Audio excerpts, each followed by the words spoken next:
to the Smart Connector podcast, which looks at the power of connection in business and life. Featuring solo episodes as well as a range of exciting interviews with entrepreneurs across multiple sectors, we offer tips and advice to build your impact, wealth and success, attract others for all the right reasons, and become a smart connector, the architect of your amazing business and life. Welcome to the Smart Connector podcast. As ever, I have an incredibly exciting guest for you tonight, Jane Lovas. Welcome, Jane. Welcome, Jane. Yeah, the two Janes. Yeah, cool. Okay. Jane is a tech leadership expert, and she's committed to empowering 1 million women leaders in tech to see them sitting with other women in the boardroom or at the leadership table. So I can't wait to get into this discussion because this is a topic that I'm really passionate about as well. Now, she's been in technology for decades, ever since software developers were called programmers, all that time ago, right? And while women are 50% of the population, they're only 22% of senior executives and board members. So something happens to women in tech, and we're going to get there in this interview. So we're going to get into the role of women in tech. We're going to look at leadership, culture, and how Jane is really at the forefront of female leadership and empowerment in the tech sector. So let's just get straight into it. Jane, first of all, you're based in Washington, right? Or near Washington? Washington, D.C. In the U.S., you have to be specific because there's two Washingtons, one on each coast. Oh, okay. Because there's Washington State and Washington, D.C. Okay. And we were chatting beforehand, and you were saying that it's a bit of a tech hub, isn't it?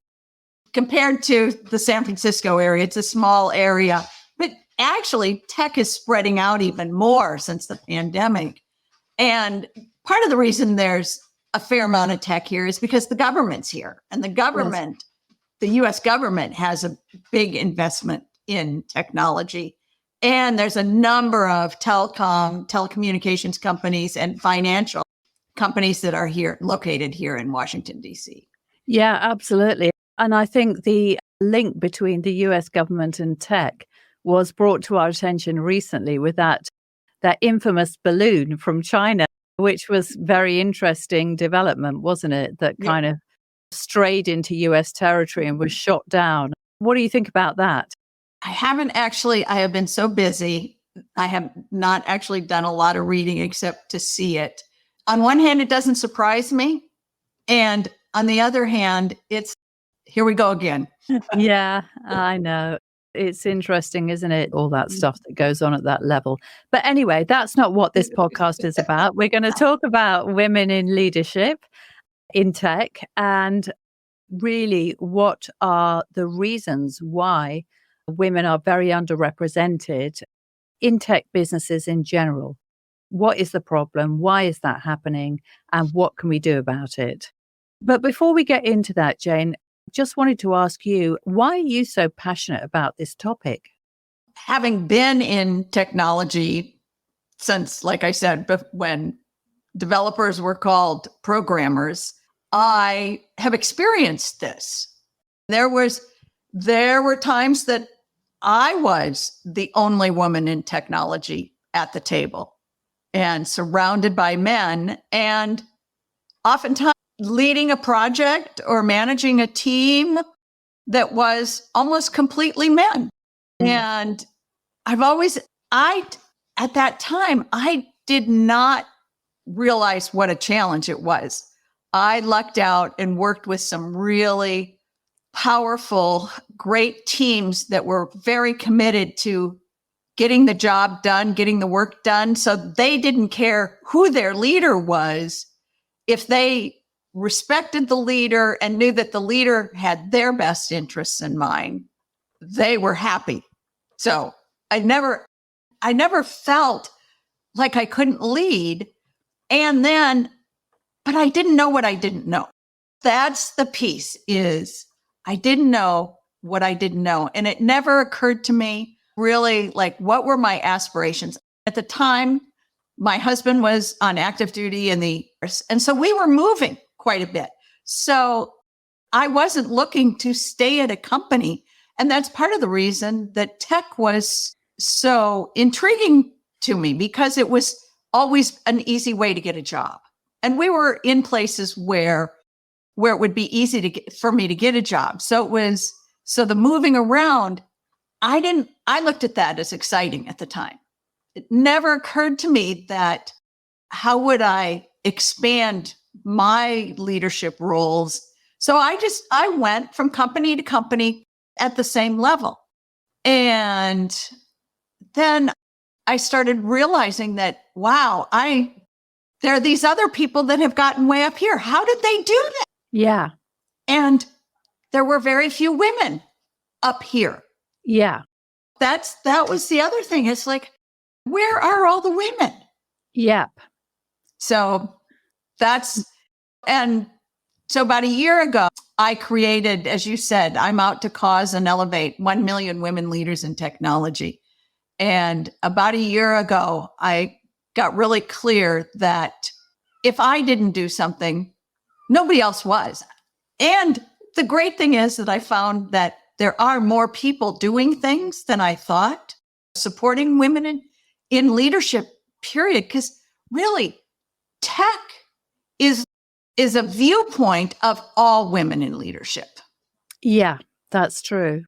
So I started sharing that vision. And the first time I shared it, I thought, oh, who am I to be doing this? Who am I to say this? And, I'd stumble over it and go, I think maybe. And then I got clear. No, somebody's got to do it.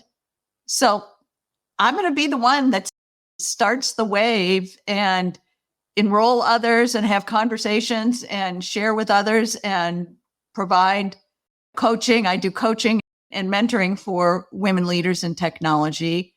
And because there's things women can do to support themselves, but they can't do it themselves either. Then there's things that organizations and leaders, male leaders in organizations, also need to do. And I think that's a really important point, because, as you said, there is this famous quote that I often refer to by the poet John Donne, which says, "No man is an island." Okay, they're talking about men. At that particular time, women were not emancipated. They were just having babies all the time.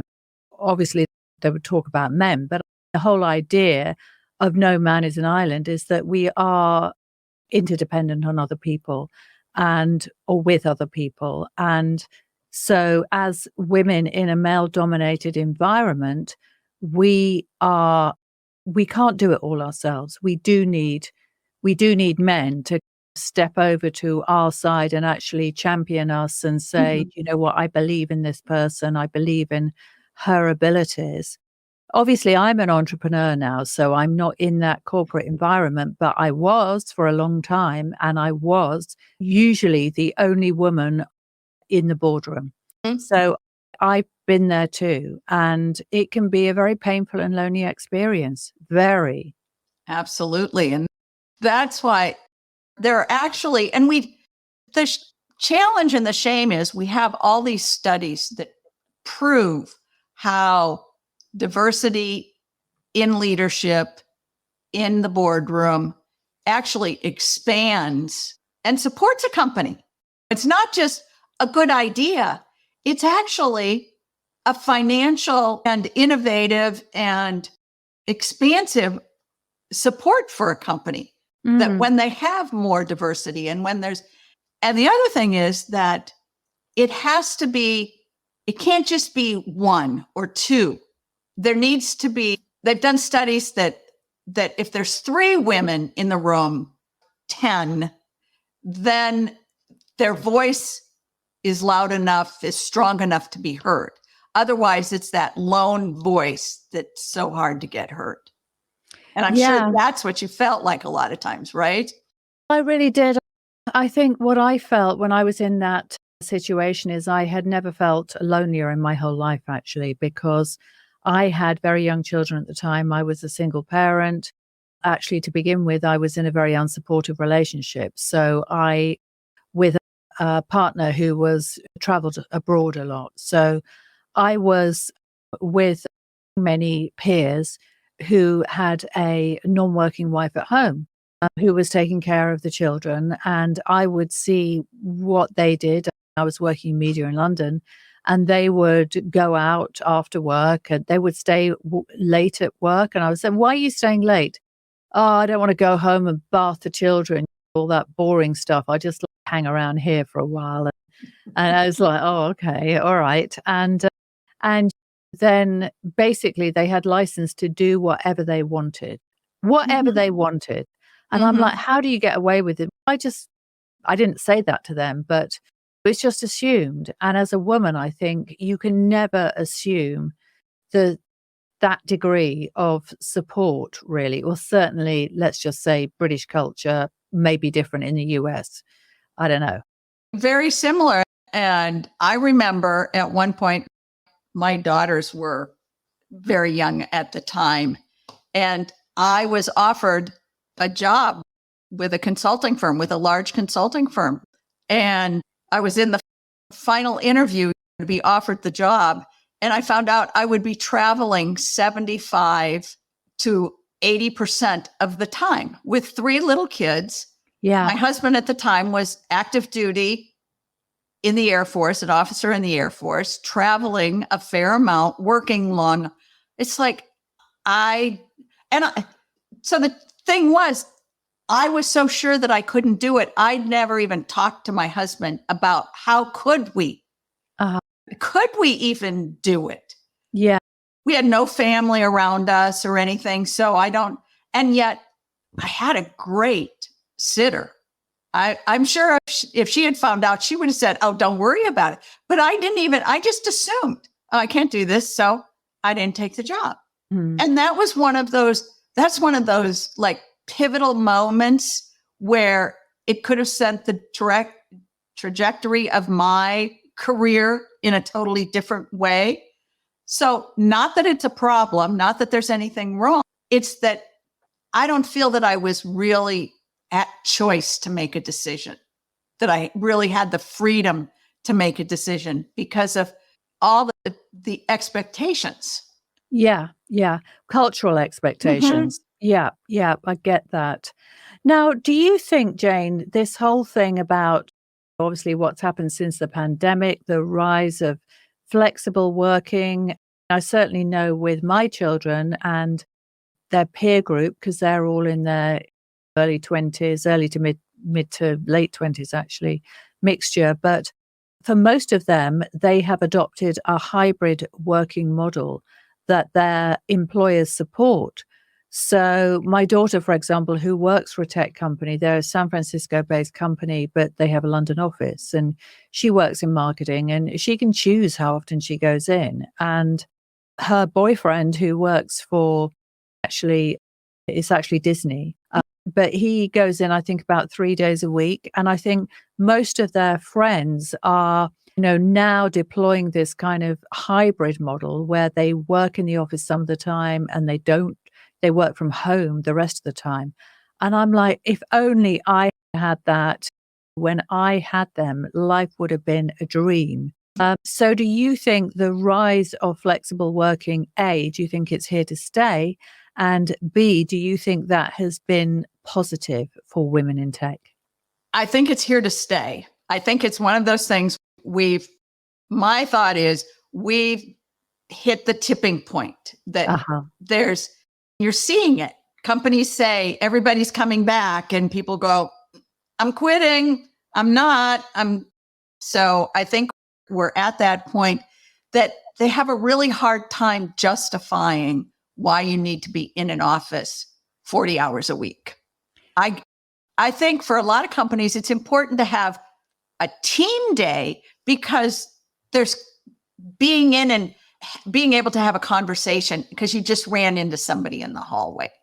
And you wouldn't, if you're working at home by yourself, you wouldn't be able to see them that quickly to just remember and, oh, they're going to be busy. I'm going to be busy. I'm not going to call them, all of that stuff. So I think there's definitely benefit to the hybrid.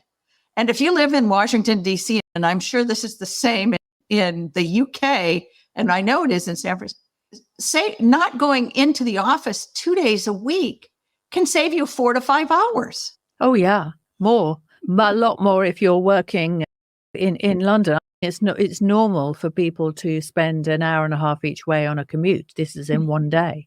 Also, because the property prices are so expensive in and around the Zone 1 area that people will often live outside of London in the home counties.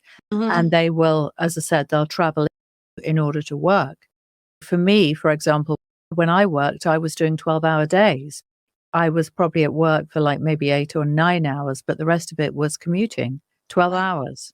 So I would leave at 7:30. I'd get back at 7:30 in the evening. And I am so glad I don't have to do that anymore. My God, that was a nightmare. It really was. And the interesting thing is that I see in a generation how that's changed and how people, what we used to tolerate, people do no longer find that acceptable, really, as a way of life. And I think that is obviously the blessing of being connected, of technology, actually, that is constantly innovating and making it possible for us to have conversations like this, as well as obviously work from home, get work colleagues and people around the world to have a sort of really good relationship with and collaborate with and all of that kind of thing. So it really has changed, and I think in many ways for the better. Absolutely. Because as you said, we would not be connected if it were not for this. Exactly. I've had conversations with people in India, in Saigon, Australia, that I would never have had an opportunity to connect with. Yeah, absolutely. So given all of that, do you think that we are going to see a lot more women in senior leadership positions in tech in the future? I'm standing for it. Yeah. I'm out to cause it. So I'm going to say yes, because I don't want the work that I do to be in vain. And even if it is, the challenge is we were on an uphill trek. And the pandemic actually stopped it and took us back a number of years. And part of that was you had all of a sudden, within weeks, a couple months maybe at the most, a couple working from home, the schools shut down, daycares shut down. Who was now taking care of the kids? Yeah, flexibility to work at home is wonderful.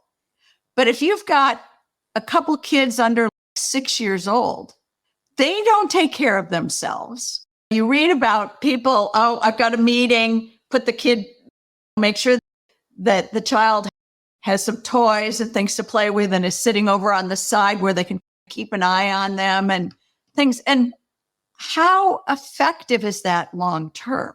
Yeah. Unfortunately, if I was an employer and I had a woman who was at home and her children kept on popping up because she was supposed to be working and they wanted her attention, I would probably say that is not somebody that I want in my business. And I know that sounds brutal and a little bit cruel, but unfortunately, just because we can work at home and just because there are issues around childcare and everything, it's always the question mark as to how flexible you can be, right? And obviously I put on my hat as a woman and as a mother and all the rest of it. Then I put my hat on it as a managing director, as a founder, and somebody who, needs to create profit within my business and actually protect the interests of my business. And I would struggle with that. Yeah. There's some flexibility in how things can be done. But so I had a daughter and a son-in-law that were in that boat, both of them working at home and their kids out of school. And fortunately, a lot of his work was on the East Coast. So Yeah. a good percentage of the clients he was calling and stuff were on the West Coast from here on the East Coast of the US. That's a 3-hour time difference. So Yeah. it gave him an opportunity so they could stagger a little bit. Yeah. So that was one of a way for them to deal with some of that. Yeah. And their kids weren't quite that little, but still, kids are kids when they're home. You can't expect them to take care of themselves all day. So that was one way they were able to solve that problem. But not everybody could. No. And as you said, it's still happening over here. The schools are on strike. We're having a lot of strikes in this country at the moment. So the ambulance people are on strike. The schools are on strike. My children are older now, so I don't have to worry about that.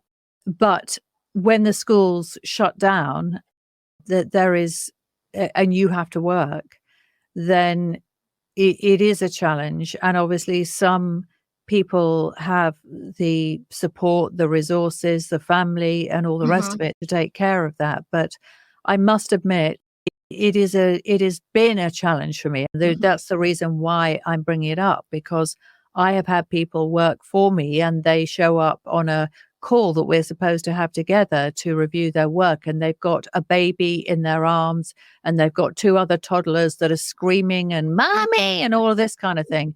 And I'm sorry, but I just cannot do this. I really can't do it. And then you feel a bit mean.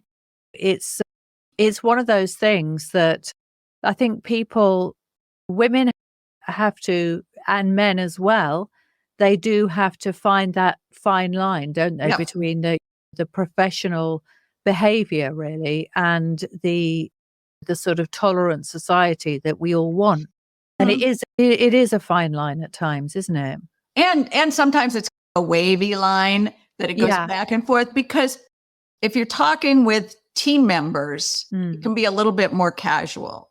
Yeah. If you're talking with a client, you're representing your company too. So exactly. So there's situational and it asks all of us to look at how do we solve that problem, because if we don't solve it, we knock out a large percent of the population. That's right. And when I think about it, when I was in that situation as a single parent, I had a nanny who was very flexible. There were things that I struggled with about her. She wasn't perfect by any means, but she would never, ever let me down, because she had a whole family around her, and I knew her family, and her husband was lovely.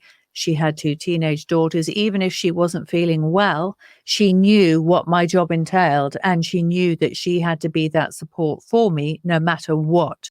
So her family would step in even when she couldn't. And I know that I was very lucky there, because I did not have family who could do that for me. Now, had I had a different type of nanny, and I remember when my children were young, there was a celebrity actually that had children at the same school as my children. And her nanny used to drop them off. And nanny's daughter was actually friends with my daughter. And she used to say, I'm not feeling that well. I'm just not going to turn up. And I knew that this celebrity had a husband who was also a celebrity, the very big household names. And she used to say, it's really not fair. She's screaming and shouting at me for this and that and the other. And it's look, I do understand it, because, she is supposed to be live on this TV show, and you're telling her that your own daughter has tonsillitis, so you're not going to turn up. And it's just not an easy situation, is it? That whole childcare thing for women that have young children and they want to forge a career, particularly, as you said, in leadership. Yeah. And as you were saying before, men have currently less responsibility and more freedom in that area of their life. So the expectation is that you can go out, you can go to dinners at the drop of a hat. You can go meet somebody. So networking, relationship building ends up happening outside of work hours. Yeah. which then women miss some of that. Yes, that's absolutely true. And that was, again, that whole thing about the bonding outside of work and the socializing and all of that kind of thing is another thing that can hold women back, because if you were a guy, let's just say, and you were not clubbable, you were not sociable, certainly in the environment that I was in, which, okay, wasn't strictly speaking tech, but there's a lot of parallels between media and tech. There's a lot of kind of crossovers and so on.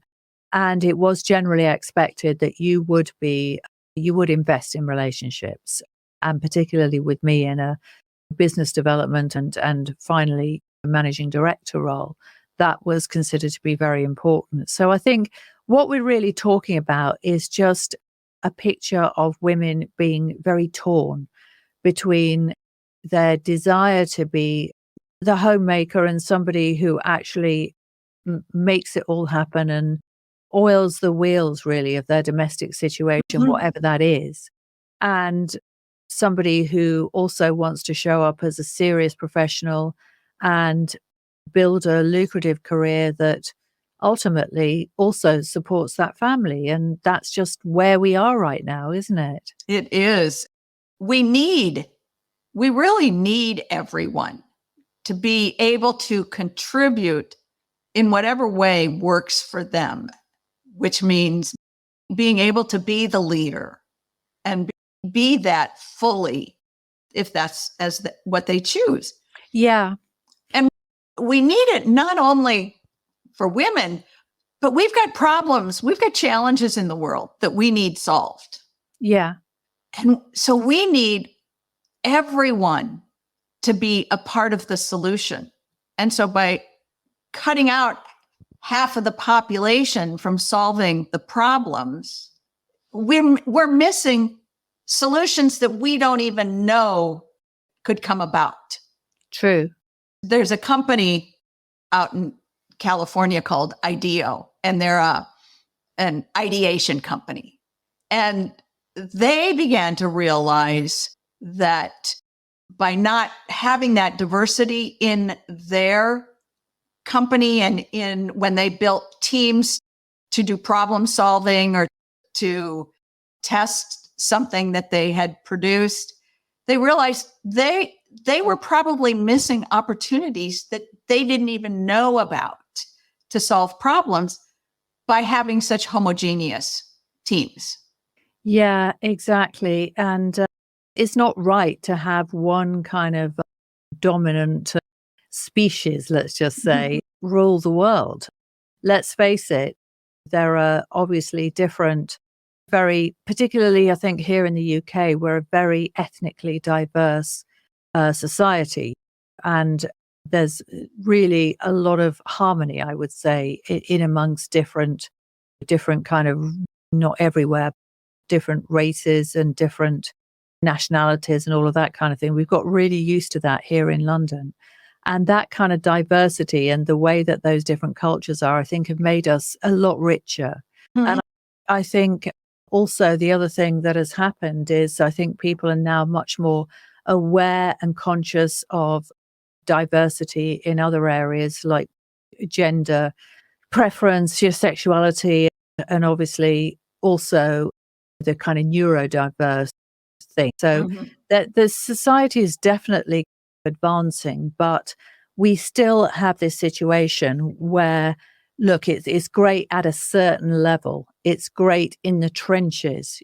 You get everybody in the trenches and everybody gets on well with one another. But then you move up and it starts thinning out. And then who's at the top?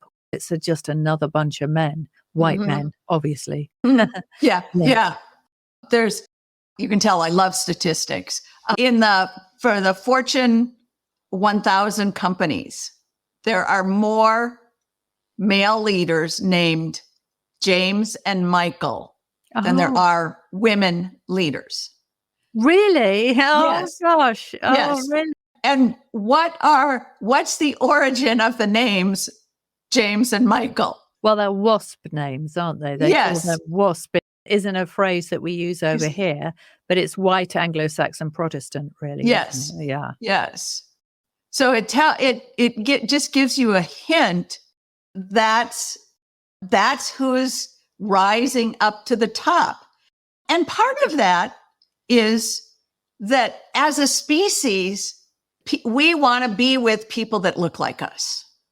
So it takes something to look around your community and say, is my community diverse? Or is it a bunch of people that look very similar to me? Yeah, and with very similar worldview as well, because there's also, we live in quite a classist society, let's just say, here in England. So obviously the class system, and in other parts of the world, like India, for example, with their caste system and so on, there's quite a kind of rigid hierarchy. And I think maybe less, I'm imagining in the US, because I think the US is maybe a younger kind of society, but I may be wrong. Yeah, maybe I'm wrong. And we don't have it the same way. It's really, in the US, it's very much a money. Yeah, money talk. So it's much easier to move up and down because the class you're in is really based on the amount, more on the amount of money. And there is correlation to who your family background is, what schools you went to. There's enough correlation that we're not totally a classless society. No, that's true. But there are some amazing stories. In fact, I interviewed somebody last night for my podcast, a guy called Ryan Blair, and he had a terrible childhood, and he was actually an incarcerated gang member at the age of 16. He was like a drug dealer, a serious drug dealer, and a terrible family background, and raised in complete abject poverty. And he actually sold his business for $792 million. So he ascended basically to the total upper echelons of society through entrepreneurship, really. And so we were talking about that last night, and that is really amazing. And one of the things that we were talking about is how the US, because it is a society of entrepreneurs in a way, because everybody came to the US looking for a different life, better. So therefore, what we discussed was that entrepreneurship is in the DNA of many people that in the US. But we were saying that the US can be a lot more forgiving of people than, let's say, more traditional societies. You look at the royal family, for example, in the UK, that's all about tradition. It's centuries of tradition, centuries of history, and so on. And so change can be a little bit harder, I think, for just really to come about. I think here we do look to the US to be the pioneers in these kind of areas. And I know the US isn't perfect, but we were talking beforehand about how you have so many amazing female role models. Not saying they're not here in the UK, but I think the US really is blazing a trail, particularly in the tech space, in terms of women slowly rising through the ranks and becoming influential and powerful. And we want to keep that going so that it can be that women rise as high as they want to, that they stop when they're ready, not because they hit the ceiling or they've got family obligations that overwhelm them, that they feel that they have no choice about. Yeah. And that they have the choice to move up or not. Yep.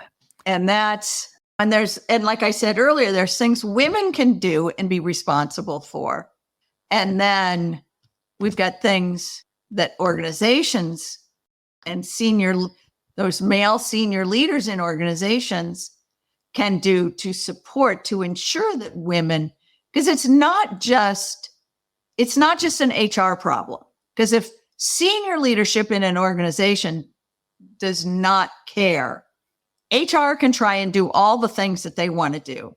and it's not going to happen.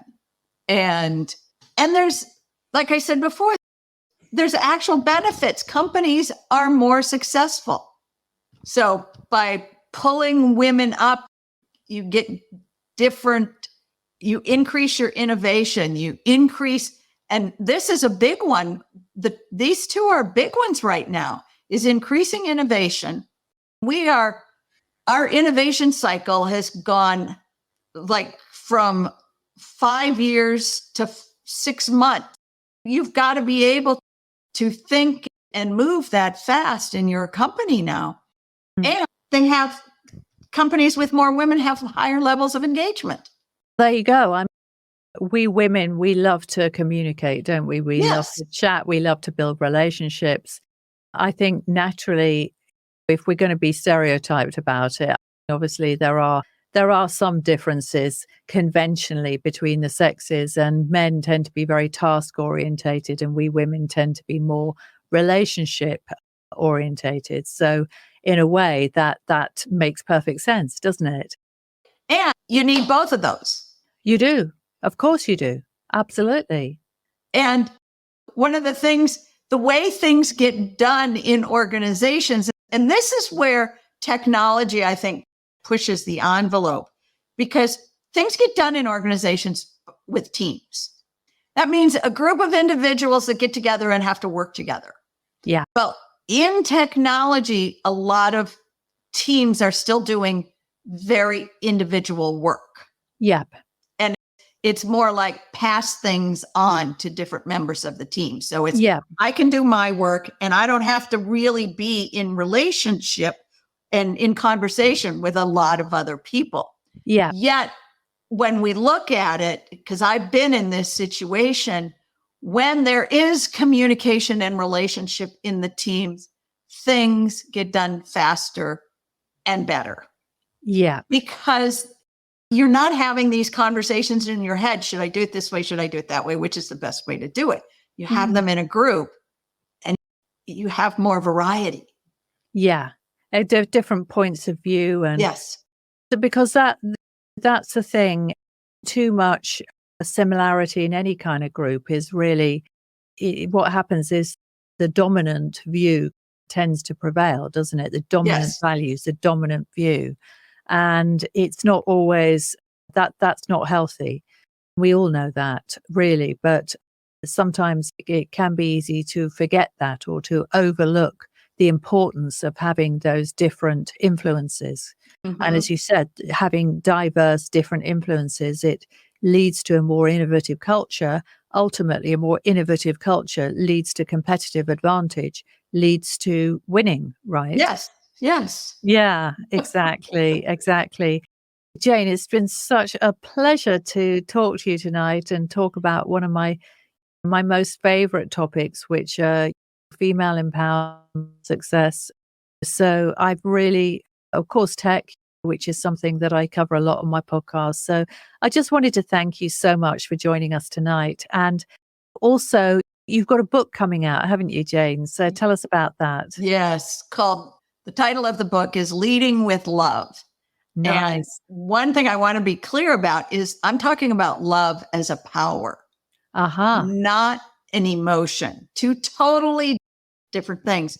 And imagine a team, a leader that is more committed to the team's success than their own personal success. Mm-hmm. And the paradox of that is they will be even more successful by being focused on their team's success than their own success. Oh, yeah. Nice. Lovely. That sounds great. And that's on the way here, isn't it, Jane? So you were saying like the later part of 2023. That's fantastic. So really look forward to that. So what's the best way for anybody who, wants to contact you, somebody who wants to maybe bring more women into the leadership positions in their business, or more women leaders who want a little bit of support, the right kind of support and coaching and guidance to help them succeed? So where can they find you, Jane? They can find me at Lovas lovasconsulting.com, and it's Yeah. LOV as in Victor, AS, consulting.com. Yeah. Connect with me on LinkedIn, and on both of those, you'll see what I do and how I work with how I coach with women leaders, and my commitment for causing 1 million women leaders in technology. Amazing. Okay. Thank you so much for a wonderful interview, and look forward to keeping in touch. And thank you. Bye for now.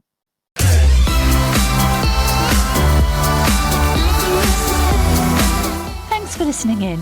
If you enjoyed this episode, please subscribe to, rate, and review my podcast, as it will help me bring the power of connection to the world. I work one-to-one to help entrepreneurs ignite the power of authentic connection in their businesses and lives. I also help them accelerate their results through attracting and converting more of their ideal clients. And if this is something you'd like to do too, why not head on over to www.idealclientsuccess.com/masterclass, and I'll show you how.